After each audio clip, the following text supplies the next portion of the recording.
그러면 이제는 네. 김프로님의 미스터 마켓 시간이 됐습니다. 네, 헤드라인을 주십시오. 네, 안 좋은 뉴스가 너무 많아가지고 중국의 경제 불안에 미국의 긴축 긴장까지 겹쳐서 치솟는 원달러 환율 이렇게 돼 있는데 아까 환율 문제를 뭐 우리 권프로가 비교적 소상히 말씀을 드려서 저는 이제 금리에 좀 포커스를 좀 더 맞춰서 말씀을 드려보겠습니다. 10년 만기 미 국채 수익률을 늘상 말씀드리는데 이게요 전 세계의 기준이 되는 시중금리다 이렇게 보시면 됩니다. 왜냐하면 모든 금융상품을 프라이싱 할 때 T 플러스 뭐 이렇게 하거든요. 그러니까 10년 만기 국채 금리 플러스 가산 금리 이렇게 붙이기 때문에 이 금리가 미국에도 중요하지만 전 세계 금융시장에도 굉장히 중요한데 이 금리가 15년 만에 최고치가 됐습니다. 차트를 한번 보여주세요. 일단 10년물 3개월짜리 차트부터 한번 보겠습니다. 예. 자, 그러니까 저런 차트가 이제 저게 이제 5월 말부터 이제 나온 차트잖아요. 3개월짜리 차트니까 10년물에 3개월짜리 차트인데 저런 상승세를 이제 통상 우리가 거침없이 오른다고 그런 겁니다. 예. 뭐 저항이 별로 없죠. 네. 예, 3.5에서 4.3까지 80bp가 3개월 만에 그냥 쭉 올라버리는 거죠. 그래서 이런 정도가 되면 채권 매니저들은 굉장히 곤혹스럽습니다. 사면 계속 물리고 물타면 물리고 이런 상황이 된 건데 저항선을 뚫어버렸는데 즉 그 저항선이라는 게 아까 제가 말씀드린 4.3대라는 거는 2008년 6월로 다시 이제 회귀를 했다는 거예요. 10년물의 10년 차트를 한번 보여드릴까요? 저거 보시면은 0.53이었던 금리가 지금 4.3이니까요. 제가 작년에 어떤 말씀드리냐면 채권 시장의 학살 기간이었다. 우리가 뭐 작년에 뭐 성장주를 비롯해서 주식이 많이 빠졌잖아요. 그래서 삼성전자 9만전자에서 뭐 5만전자 됐고 이런 얘기들을 했잖아요. 채권 매니저들은 그런 정도면 그냥 웃고 지나가는 정도였다. 네. 저렇게 한번 보십시오, 여러분. 최저 0.53 였던 게 4.30. 근데 사실은 제가 늘 말씀드립니다만 작년 말부터 올해 뭐 3, 4월 정도까지 금리가 많이 빠지는 것처럼 보였죠. 저기 오른쪽에 보시면 그죠? 네. 저 기간 동안에 성장주가 바텀을 찍고 올라간 거예요. 맞아요. 그래서 그러네요. AI니 뭐 이런 것들 제가 늘상 말씀드리는 그런 게 재료가 된 건 사실인데 여하튼 미국의 빅테크 기업들 뭐 테슬라 이런 것들이 바닥을 찍고 올라갔다는 건 저 금리가 안정감을 갖고 금리를 결정하는 연준에서도 더 이상 과격한 금리 인상을 안 할 거라는 기대감 때문에 올라갔다고 보는데 근데 시장에서 프라이싱 되는 저 금리가 다시 전 고점을 벗겨버렸다는 말이죠. 그러면 성장주가 어떻게 될 건지는 어떻게 보면 자명하다. 어떤 섹터의 개별 재료라든지 이런 부분에 대해서 우리가 기대하지 말자는 게 아니라 전체적인 그림은 작년에 주가의 하락은 금리의 앙등 때문이라는 거는 명확하게 증명이 된 거란 말이죠. 그리고 올해 상반기의 반등은 차트에서 보여드리는 것처럼 실세 금리, 기준이 되는 실세, 시중 금리의 하락과 연준 스탠스의 완화, 요거가 두 가지가 기대가 되면서 이제 그러면 실적이 제대로 나올 수 있는 기업들에 대해서 우리가 배팅을 한번 해보자라고 했는데 거기에 AI가 더해서 빅테크 랠리가 된 거거든요. 이제 이런 상황이 이제 미국 금리 상황이다로 보시는데 한 가지 여러분들이 조금 더 감안하셔야 될 게 뭐냐면 아까 제가 T 플러스 얼마라고 하지 않습니까? 근데 그 미국의 모기지 금리 30년 만기 모기지 금리가 이 정도면 집을 못 삽니다. 30년 고정 주택담보대출 금리가 7.09입니다 지금. 7%요? 지금 뉴홈, 그러니까 새로운 집을 내가 살려고 하면은 지금 모기지를 받으려면 7%대 금리를 받아요. 30년 만기 고정으로 받으시려면 물론 이제 시간이 지나고 일정 기간 지나면 다시 리픽싱 할 수 있는 권리는 들어갑니다만은 그렇게 돼 있고 15년짜리로 고정을 하더라도 6.46이에요. 와. 그러니까 미국의 부동산 시장에서 이 모기지 금리가 7%대 된 거는요. 아까 제가 미 국채 금리를 기준으로 15년 만에 최고치라 그랬잖아요. 네. 이거는 2002년도 이후의 최고치입니다. 2002년도를 여러분 기억해 보십시오. 2002년, 3년, 4년, 5년, 6년 동안에 미국의 부동산 버블이 생기죠. 네. 예. 네. 그 시기에 초입까지 이제 다시 되돌린 거거든요. 그래서 이 채권 금리와 모기지 금리의 어떤 이 상승세는 미국 경제에 굉장히 특별한 상황을 연출할 수도 있는 그 권역대로 가고 있는 거예요. 그래서 그냥 우리는 늘상 마이크로한 거 미국의 빅테크 기업의 특별한 재료라든지 뭐 엔비디아 같은 회사들의 어떤 특별한 매출의 신장이라든지 이런 것들을 계속 본 거예요.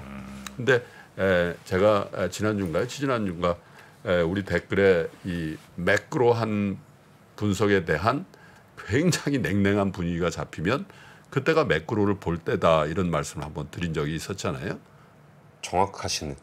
아니 근데 그거 제가 맞았다는 말씀 드리려는 게 아니라 미국의 매크로한 환경이 변화하는 거를 우리가 보기 싫을 정도로 개별 종목의 이슈들이 워낙 뜨거웠던 장이라는 거죠. 그렇죠. 우리는 얼마나 뜨거웠나 한번 볼게요.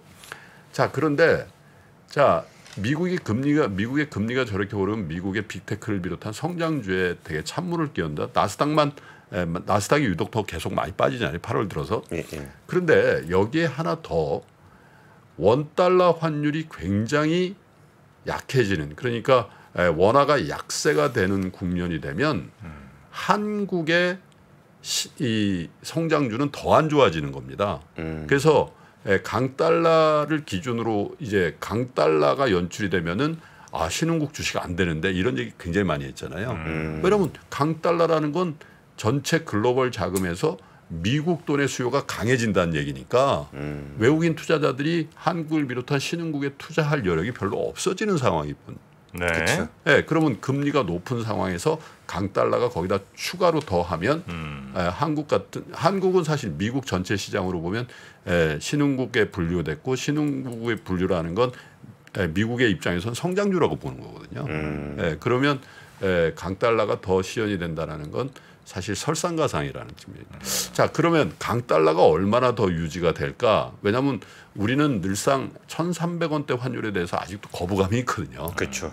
우리 기억의 잔상에는 환율은 1대 1000이지 이런 그렇죠. 생각을 한단 말이죠. 그래서 이건 언젠가는 다시 1,000원대로 혹은 1,100원대로 회귀할 거라는 생각을 하시는데 그럴 수도 있습니다. 그런데 강달러가 언제 더 강해지는가? 달러가 언제 더 강해지는가를 대표적으로 표상하는 그림이 하나 있는데 이게 달러 스마일이라는 거예요. 그림을 한번 보여주세요. 저게 이제 스마일처럼 생겼잖아요. 저게 뭐냐면 두 가지 경우에 달러가 강해집니다. 미국 경제가 호황일 때. 당연하죠. 미국의 펀더멘털이 좋아지면 미국 화폐 가치가 강해지죠. 왼쪽은 뭐냐면 미국 경제 호황 여부와 관계없이 세계 경제가 위기가 왔을 때, 특별히 신흥국 쪽의 위기가 왔을 때 안전자산 회귀가 되죠. 근데 지금 묘한 상황이 벌어진 거예요. 세계 경제의 위기라고까지는 할 수 없는데 세계 경제의 한 축을 잃은 아시아 지역, 중국 쪽에서 뭔가 굉장히 안 좋은 뉴스들이 그쵸. 나오고 있죠. 근데 미국 경제는 지금 지표상으로 호황이란 말이에요. 그잖아요. 아직도 금리를 올린다는 얘기를 하잖아요. 네. 경기를 좀 꺾기 위해서. 그렇잖아요. 그런 상황이 겹쳐 있는 상황이란 말이에요. 달러 스마일 이론으로 설명하기도 되게 어렵네요. 두 가지가 겹쳐 있는 상황이기 때문에 신흥국 대비해서 달러 가치의 상승은 아직도 상방을 제한하기는 좀 어렵다. 거기다 중국의 어떤 위기 이런 얘기들이 계속 나오면 사실은 우리 통화, 그러니까 중국이 굉장히 안 좋아졌을 때 동반해서 안 좋아지는 나라 하나를 꼽으라면 글로벌 투자자를 한국 꼽는 겁니다. 그럼 원화에 대해서 어떻게 생각할 것인지에 대해서 우리가 좀 생각해 볼 여지가 있는 거죠. 근데 묘한 시점이었다라고 제가 말씀드리는 게 하나 있는 게 피치. 피치가 미국의 신용등급을 낮췄잖아요. 네.